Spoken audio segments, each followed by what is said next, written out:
Hi, this is Steve Haas again, and we're back with another video, and this one is about rank and index analysis.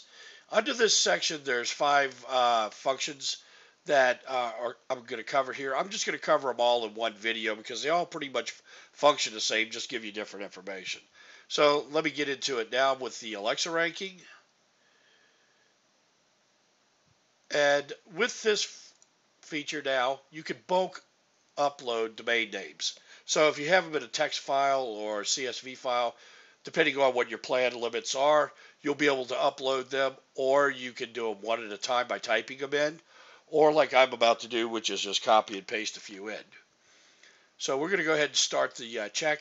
This one runs pretty quick. You can download the results if you like, or you can read them off the landing page here, or they're saved right here. And this just kind of gives you the basics of the Alexa report. So it shows you the domain name, the reach rank, country, country rank, traffic rank, and the date that it was run. Then over here, this is where you get the more detailed report from Alexa. Again, it works the same way as the previous. You just either bulk import, type them, or copy and paste. Obviously, the more you enter here, the longer this is going to take to run. You hit start searching. Now this is going to take a minute, so I'm going to pause the video and come right back. Actually, that didn't take as long as I thought. Let's take a look at the details here. And this is the pretty detailed report that you see from Alexa.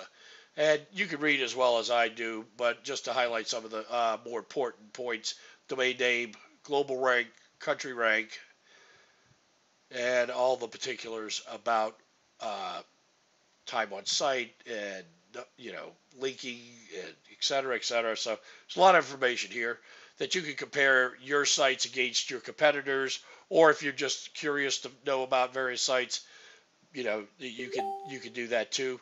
It's really up to your discretion as to how much information you want. Moving on to the next, SimilarWeb is going to give you a little bit different data, but similar to what you just saw in Alexa. And again, this is how we use it.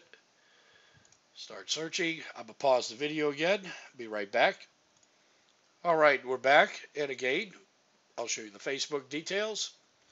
And as you can see, it gives you a little more information than you got from the Alexa information. And you can use the two to kind of compare each other, just to make sure the information that you're going with is somewhat accurate. I mean, both companies have their own different standards, but for the most part, this gives you a good idea of the information that you're going to need about your sites, your competitor sites, your customer sites, whatever the case may be.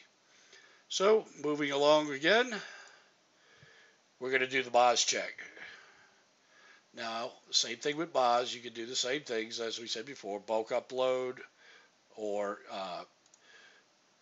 type it in, copy and paste, and start searching. Now this one's going to take a few minutes, so I'm going to pause the video and I'll be right back. All right, we're back. That took about a little over 2 minutes to run through just those 6 domains. So that'll give you an idea of the depth of information that you get here.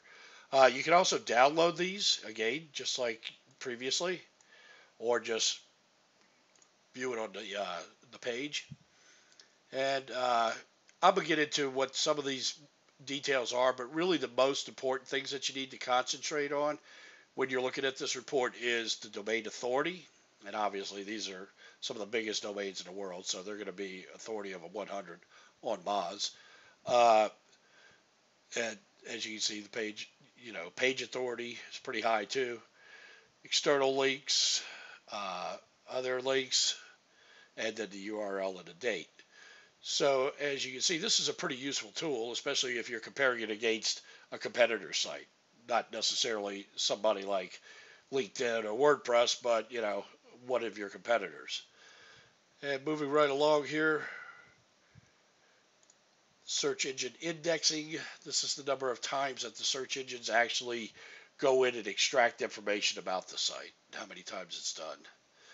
And you can choose which of the main 3 search engines you want, or you can do all 3. I'm just going to go with all 3 and start my search. This doesn't usually take too long, but when you have more users on it, I'm sure it'll take a little bit longer. As you can see on the landing page here, you've got all your indexing stats. If you have a big list, though, obviously you're either going to want to download it or view it on screen here. And as you can see, it gives you the Google number of times it's been indexed by Google, Bing, and Yahoo, and the date. And you can also, once you've amassed a number of these, then you can go in and do a date range and all that kind of stuff. So this is going to wrap it up for the rank and index analysis. I'll see you in the next